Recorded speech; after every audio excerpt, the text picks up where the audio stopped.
हरी भरी सब्जियां। मम्मी जी मैं सब्जियां लेकर आ गई हूँ। सच्ची बाजार में तो सब कुछ इतना महंगा है, लगता है आग लगी पड़ी है दामों में तो। हाँ बेटा, महंगाई तो है ही, ऊपर से ये बारिश का मौसम, सब्जियां महंगी मिलती है। अच्छा क्या क्या लाई है ये बता। मम्मी जी वही सब, तुरई, घिया, करेला, लोबिया, परवल।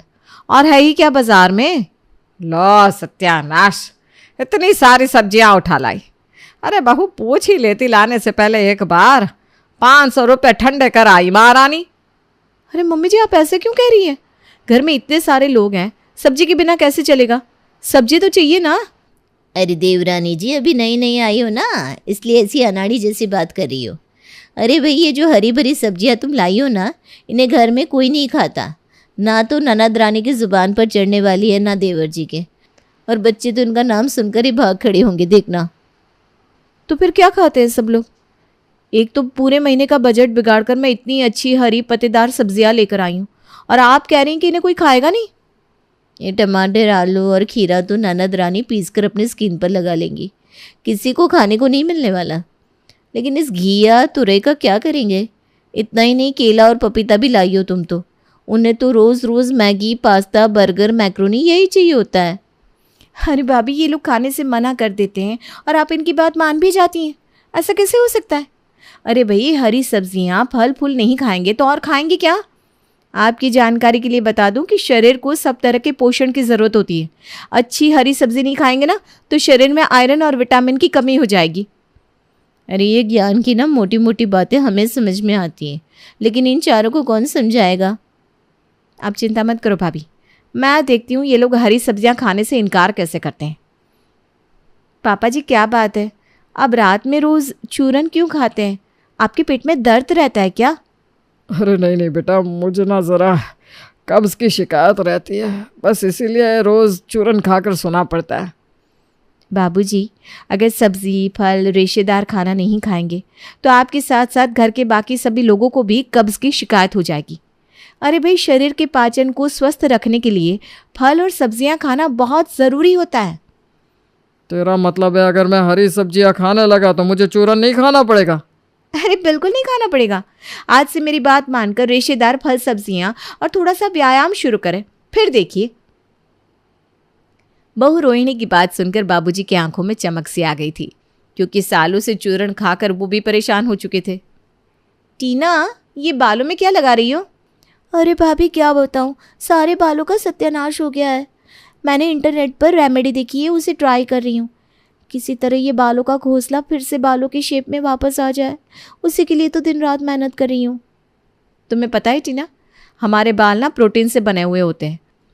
अगर हमारी बॉडी का प्रोटीन इंटेक सही रहेगा तो बाल अपने आप सुंदर, घने और चमकीले हो जाएंगे।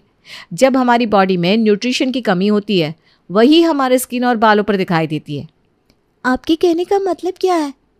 मेरे कहने का मतलब बस इतना सा है कि अगर तुम अपने खाने में जंक फूड की जगह दालें, हरी सब्जियां, नट्स और फ्रूट्स ऐड करोगी ना तो बाल के साथ साथ स्किन भी चमकने लगेगी। सोच लो, तुम्हें टेस्ट की ज़्यादा चिंता है या अपने बालों की? बात तो आपकी एकदम सही है भाभी, बाल से बड़ी तो दुनिया में और कोई चीज़ ही नहीं है। अरे बाल की कीमत एक टकले से पूछो, उस बेचारे के जीवन का सबसे बड़ा दुख यही होता है कि उसके सर पर बाल नहीं होते। भाभी आपको पता है, टीना और बाबूजी दोनों लोग हरी सब्जियां और फ्रूट्स खाने के लिए तैयार हो गए। आप चिंता मत करो, धीरे धीरे सबको लाइन पर ले आऊँगी, बस थोड़ा सा और इंतज़ार करो। दोपहर का समय था। जेठानी के दोनों बच्चे रिया और अंकित अपना होमवर्क कर रहे थे। तभी रोहिणी अपने मोबाइल में एक वीडियो ऑन करके उनके पास जाकर बैठ जाती है। क्या आप भी चाहते हैं कि आपके एग्ज़ाम में फुल मार्क्स आए? स्कूल में होने वाले सारे कंपटीशन में आप ही फर्स्ट आए? अगर आपके मन में ये सब बातें चल रही है तो हमारा ये वीडियो शुरू से अंत तक ज़रूर देखें। सबसे पहली बात, अगर आप रोज़ आंवले के साथ एक मुट्ठी ड्राई फ्रूट खाओगे तो उससे आपकी शारीरिक और मानसिक ताकत बढ़ेगी। दूसरी बात यह कि जब हम अच्छा खाना खाते हैं तो बॉडी को ज़्यादा ऑक्सीजन मिलता है। ज़्यादा ऑक्सीजन रिलीज़ होने से शरीर के अंगों तक ज़्यादा ऑक्सीजन पहुंचता है, जिससे शरीर का अच्छे से विकास होता है। जब दिमाग और शरीर स्वस्थ होगा तभी तो आप आने वाले एग्ज़ाम में अच्छा रिजल्ट ला पाएंगे। इसलिए आज से ही हरी सब्जियां और फलों को खाना शुरू कर दो और फिर देखो रिजल्ट्स। अरे वाह, मुझे तो पता ही नहीं था एग्ज़ाम में अच्छे नंबर लाना इतना आसान काम है? बचपन में अगर मुझे ये बात बता दी होती तो हेल्दी खाना खाकर मैं भी कब की टॉपर बन गई होती। लेकिन मैं इतनी बेवकूफ़ थी कि अच्छा खाना देखकर मुंह टेढ़ा करती थी। लेकिन मुझे लगता है तुम लोग मेरी तरह बेवकूफ़ी नहीं करोगे, है ना? सच कहा ना? सही बात है चाची, इस तरह से तो कभी सोचा ही नहीं था। आप ना अब से मेरे लिए ग्रीन वेज बनाया करो। मुझे तो भाई ब्रेन को हेल्दी करना है और वो आंवला भी खाना है मुझे। फिर देखता हूँ सारों को कैसे मुझे बिट करके क्लास में फर्स्ट आता है। चाची और मेरे लिए वो बनाना, वो जो रेड रेड होता है ना, जिसमें ब्लड जैसा रेड कलर निकलता है, ताकि मेरे चिक्स भी ना उसकी तरह रेड हो जाए। रोहिणी की गोल गोल बातों में घर के सारे सदस्य फंस गए थे।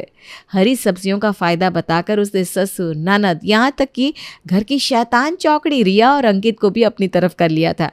हालांकि लौकी का जूस और करेले की सब्जी खाने को तो खुद सासू माँ भी तैयार नहीं थी, लेकिन रोहिणी के पास तो जैसे सबके मूड को सेट करने की चाबी थी। अब तो रोज ही घर में घिया, टिंडा, भिंडी बनने लगे थे। धीरे धीरे सभी खाना सीखने लगे थे। ये क्या हो गया है सबको? सबके सब भैंस की तरह हरा चारा खाने लगे। जब से छोटी भाभी आई है इस घर की तो आबो हवा ही बदल गई। 1 हफ्ता हो गया है, हर रोज़ घास फूस खाकर मैं तो तंग हो गया हूँ। लगता है सबसे बात करनी ही पड़ेगी। अरे टीना, तू कब से ये सब खाने लगी? चलना मोमोज खाकर आते हैं। नहीं नहीं भैया, ये सब ना अनहेल्दी खाना है, इसे खाने से स्किन खराब होती है। मैं तो आज से हेल्दी स्नैक्स ही लूँगी। भाभी ने मेरे लिए ड्राई फ्रूट्स रोस्ट करके रखे, मैं वही खाने वाली हूँ। अरे बूढ़े जैसी क्या बात कर रही है? ये सब खाने के लिए अभी बहुत उम्र पड़ी है हमारे पास। हेल्थ की चिंता बुढ़ापे में कर लेंगे, अभी तो जमकर टेस्ट उड़ाते हैं। और ये क्या कीड़े मकोड़े खा रही है कटोरी में? क्या भैया आप भी, ये कीड़े मकोड़े नहीं है, अंकुरित मूंग है, स्प्राउट्स कहते हैं इन्हें। बहुत हेल्दी होते हैं, ढेर सारा प्रोटीन और फाइबर होता है इनमें। अरे भाई क्या जादू चला दिया भाभी ने कि ये सब बिल्कुल हिप्नोटाइज हो गया है। पर मैं इतनी आसानी से हार नहीं मानने वाला। मैं सबको वापस ट्रैक पर ला कर ही मानूंगा। अगर ये लोग फिर से वही सब खाने को तैयार नहीं हुए ना तो मुझे भी सारी उम्र यही सब टिंडा और भिंडी खाना पड़ेगा। कुछ तो सोचना पड़ेगा। नीरज बारी बारी से जाकर घर में सभी को जंक फूड खाने के लिए उकसाता है, लेकिन कोई भी उसकी बातों में आने के लिए तैयार ही नहीं था। बस करिए देवर जी, और कितना हाथ पैर मारेंगे? अब कोई भी आपकी बातों में नहीं आने वाला। अब आप भी सरेंडर कर दीजिए और घिया, परवल और हरी सब्जियां खाने के लिए तैयार हो जाइए। और मैं ये सब कोई आपके बुरे के लिए थोड़ी ना कर रही हूँ। आप देखना 1 महीने के अंदर अपने आप में कितना चेंज दिखने को मिलेगा आपको। वो तो वक्त ही बताएगा कि घर में कौन सा खाना बनेगा और किसके अंदर बदलाव आएगा। मुझे तो ऐसा लग रहा है कि थोड़े दिन में आप भी हमारी तरह मसालेदार खाना खाकर वाह वाह करती नजर आएंगी और अपना ये घिया तौरी भूल जाएंगी। अगले दिन सभी लोग लंच के समय तो एक ही सब्जी से रोटी खा रहे थे। तभी घर के 40 इंच स्क्रीन के टीवी पर नीरज कढ़ाई पनीर का वीडियो चला देता है और रेस्टोरेंट से लाकर कढ़ाई पनीर उनके सामने बैठकर ही खाने लगता है। अरे बेटा ये कढ़ाई पनीर तो बड़ा अच्छा नज़र आ रहा है, ला ज़रा थोड़ा सा टेस्ट करा दे। अरे नहीं पापा, आप कह रहे थे ना आपको तेल मसाला नुकसान करता है, तो आप रहने दो। आप अपनी तोरी खाओ और प्रभु के गुण गाओ। चाचू आप अकेले अकेले खा रहे हैं, गलत बात है, थोड़ा सा तो टेस्ट करवा दो। हाँ चाचू, वैसे भी पनीर तो हेल्दी होता है, पनीर तो हम लोग खा ही सकते हैं। पनीर हेल्दी होता है लेकिन कढ़ाई पनीर हेल्दी नहीं होता। कढ़ाई पनीर में तो भाई ढेर सारे मसाले, तेल डाला जाता है, तभी तो इतना टेस्टी होता है। अगर बिना तेल मसाले का होता तो तुम्हारी तोरी जैसा ही लगता। अब तुम अपनी तोरी की शक्ल देख लो और मेरे कढ़ाई पनीर की।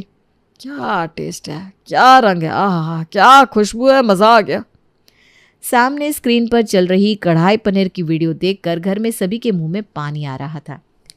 नीरज को इतना तो समझ में आ गया था कि इस तरह सबके सामने बैठकर चिढ़ाकर खाना खाने से बाकी लोगों के मन में भी खाने को लेकर इच्छा जाग रही है। बस उसे तो प्रॉब्लम का सोल्यूशन मिल गया था। अब वो रोज़ सबके सामने बैठकर उन्हें दिखा दिखाकर कभी शाही पनीर तो कभी पिज्ज़ा खाता। 3 दिन बाद, भाभी मुझे ऐसा लग रहा है कि इतना ज़्यादा हेल्दी खाना कहीं ऐसा ना हो कि प्रोटीन और विटामिन का ओवरडोज हो जाए। आप ना मेरे बाल और स्किन की चिंता मत करो, उसके लिए मैंने सप्लीमेंट्स मंगा लिए हैं। आप तो बस आज बढ़िया सा छोले भटूरे बनाकर खिला दो। टीना की बात सुनकर बाकी सब भी छोले भटूरे के नाम सुनकर भावनाओं में बह जाते हैं और रोहिणी की इतने दिनों की मेहनत पर पानी फिर जाता है। एक बार जो जंक फूड खाना शुरू होता है फिर तो जैसे शेर के मुंह में खून लग गया था। अब रहने भी दीजिए, गोल गोल बातें करके कितना बहलाएंगी सबको। ये लग सुधरने वालों में से नहीं है। बेचारी रोहिणी का घर वालों को हरी भरी सब्जियां खिलाने का सपना अधूरा रह जाता है और एक बार फिर से घर में हर रोज जंक फूड बनना शुरू हो जाता है। अरे रिन्नी बहू, तेरे फूफा ससुर आ रहे हैं, घर को फिर से चमका दे, दूध को फाड़ कर रसगुल्ला बना ले और हाँ, आरती की थाली तैयार रखना। रिन्नी सर पर हाथ रख लेती है। क्या बात है माँ जी, अब तो बुआ जी की शादी को 30 साल हो गए, लेकिन फूफा जी की खातिरदारी तो ऐसे होती है जैसे। अरे बहू, तुझसे ज्यादा तो मैं परेशान हूँ, लेकिन करूँ भी तो क्या। तेरे ससुर जी से उनकी माँ मरते वक्त यही मांग गई थी कि कुछ भी हो उनके दामाद की खातिरदारी हमेशा रहनी चाहिए। तो बेटा। हाँ हाँ ठीक है माँ जी, मैं अभी जाकर इंतजाम करती हूँ। थोड़ी देर में एक छोटी सी हाइट का पतला सा आदमी घर के अंदर आता है। अरे नहीं, कुछ नहीं चाहिए हम लोगों को, घर में मेहमान आने वाले, भागो यहाँ से निकलो। अरे क्या बदतमीजी है, घर के किसी बड़े को बुलाओ। तभी वहाँ रिन्नी बहू आ जाती है। अरे फूफा जी आप आइए आइए, ये नौकरानी है घर की, इसे कुछ पता नहीं। अरे कैसे पता नहीं, घर पर काम पर रखा था तो परिवार वालों की फोटो नहीं दिखाई थी एल्बम में। अरे लो जी, अब हम एल्बम में फोटो क्यों देखे, काम करे कि रिश्तेदारी का पावर पॉइंट बनाए, हैं? बताओ तो जरा। तभी रिन्नी की सास आ जाती है। अरे बहुत बोलती है ये, अरे चुप हो जा यहाँ से। रिन्नी, आरती की थाली लिया, फूफा जी की आरती उतार ले। अब क्या, जितना उतारना था नौकरानी को आगे रखकर उतार ही दिया ना। न जाने किस घड़ी में इस घर की बेटी से ब्याह कर लिया, न माँ को सहूर था न ही भाभी को। माफ करिए जी, मैं अभी आई। किसी तरह घर के सभी सदस्य मिलकर फूफा जी को समझाते हैं, माफी मांगते हैं और मिन्नतों के बाद। तो जीजा जी कैसे आना हुआ, बहन बता रही थी कोई खास काम है। वैसे तुम लोगों से क्या खास काम हो सकता है, खास काम तो खास लोगों से होता है और तुम लोग ठहरे आम इंसान। रिन्नी पति की तरफ देखती है। पति उसे शांत रहने को कहता है। अब वैसे फूफा जी, मैंने बेटे की शादी तय कर दी है, शादी की तैयारी रखिएगा। अच्छा, क्या तैयारी करनी है? देखो पैसे वैसे चाहिए तो अभी बता दो, वैसे भी ससुराल इतना फक्कड़ रहा है कि बस पूछो मत। रिन्नी को आ जाता है गुस्सा। इज्जत जो आपको महाराज की तरह दे वो ससुराल फक्कड़ कहाँ फूफा जी, और पैसे की जरूरत नहीं है, बस आप और बुआ जी आ जाइए, यही सम्मान होगा। आ जाएंगे, लेकिन कौन है लड़की वाले? और हाँ, मेरे जैसे ससुराल में शादी तो नहीं कर दी। अरे जीवन भर बीवी को तौर तरीके ही सिखाते रह गए। देख लो, लड़की के बाप से बात कर लो, क्या क्या दे रहे हैं।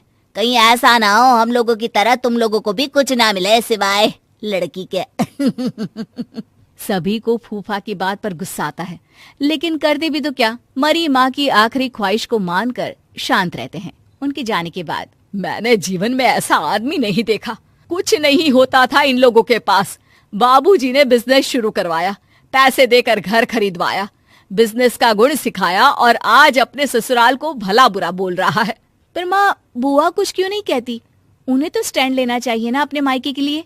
अरे क्या करे वो बेचारी, जब से शादी हुई है उसकी तो किसी ने सुनी ही नहीं, बस घर का काम और पति की हाँ पर हाँ। कभी माँ बाप ने सिखाया ही नहीं कि अपने हक के लिए खड़े हो। रिन्नी और सास के बीच आई गई हो जाती है कि एक रोज रिन्नी के ससुर जी कहते हैं, अरे क्या क्या तैयारियां चल रही है शादी की? वो क्या है ना, कमला बुआ आ रही है, फोन आया था। क्या फूफा जी भी आ रहे हैं साथ में? वैसे भी आज हम लोग मेरे बेटे के होने वाले ससुराल जा रहे हैं। माँ, तुम बुआ को देख लेना, मैं और रिन्नी तो नहीं होंगे, हमारा जाना जरूरी है। अरे क्या पता बेटा, लेकिन अगर वो साथ आए तेरी बुआ के तो घर पर तो बवाल मचा देंगे। बेटा करता भी तो क्या, नहीं गया अपने बेटे के ससुराल और माता पिता के साथ बैठकर बुआ और फूफा जी का इंतजार कर रहा था कि तभी बुआ आती है। अरे वाह मेरी बहना, बड़े दिन बाद आई। हाँ हाँ कमला दीदी, आपके पतिदेव तो आए थे, आप भी साथ आ जाती। क्या हो गया, दोनों साथ घूमते नहीं है क्या? भाभी, वो आपने अपने पोते की शादी तय कर दी है ना, तो उसके लिए ही भेजे थे ये हमको। पर बुआ जी, हम लोगों को तो किसी भी चीज की जरूरत नहीं है, बेटे की शादी है, आप लोगों का आशीर्वाद चाहिए बस। भाभी की बात सुनकर बुआ की आंख में आंसू आ जाते हैं। अरे दीदी मायके आई हैं, खुश होइए। बिटिया मायके आकर फ्री होती है और आप हैं कि मन में भार ली हुई है। क्या हो गया बताइए। अरे क्या बताऊं भाभी, इन्होंने ही भेजा है। बोला है आप लोगों को साफ साफ बोल दूं कि शादी में ससुराल की तरफ से इनको सोने की चेन और 5,000 रुपये का चढ़ावा लड़की वालों से बोल कर दिलवा दे, नहीं तो ये शादी में नहीं आएंगे। मुझे भी धमकाया है कि नहीं तो मुझे अकेले ही भेज देंगे। और ये क्या बात होती है बेटा, हम लोगों ने तो किसी भी तरह के लेन देन के लिए मना कर दिया है। लड़की अच्छी है और उनकी माता पिता इतने सक्षम नहीं है। मैंने कुछ पैसे जमा किए हैं, वही आप लड़की वालों को बोलकर इन्हें दिलवा दीजिए ना। बाकी सोने की चेन का इंतजाम तो कर लूंगी मैं। अरे वो तो है मेरे पास, वही दे देंगे। रिन्नी बहू, जाकर सुनार के यहाँ से पॉलिश करवा लेना या तुड़वा कर नई ले लेना। बुआ के चेहरे पर मुस्कान आ जाती है। मैं आज भी आप लोगों पर बोझ बनी हूं ना भाभी। अरे कैसी बात कर रही हो, माँ पापा नहीं है तो क्या हुआ, तेरा भाई और भतीजा तो है ना। जीजा जी को बोलना सब कुछ मिलेगा, परेशान ना हो बस।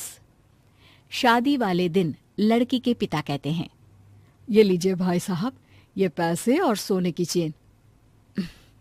वैसे आप लोगों की औकात क्या इतना ही देने की है? और क्या क्या दे रहे हैं आप लोग दहेज में? या आपकी शादी भी ऐसे ही हो रही है जैसे मेरी हुई थी, फक्कड़। नहीं नहीं भाई साहब, हम लोगों को बिल्कुल लालची लोग नहीं मिले। बहुत ही समझदार हैं ये लोग, लड़की को ही दहेज मानते हैं। लेन देन के नाम पर भी सिर्फ यही लिया है जो आपके हाथ में है। हम तो खुश नसीब है कि हम लोगों को कोई मांगने वाला नहीं, ससुराल के कंधे पर रहने वाला दामाद नहीं, बल्कि अपने बल पर अपनी बीवी को संभाल लेने वाला दामाद मिला है। ये सुनकर फूफा जी का मुंह उतर जाता है और उसके बाद फिर वो कभी कोई डिमांड नहीं करते।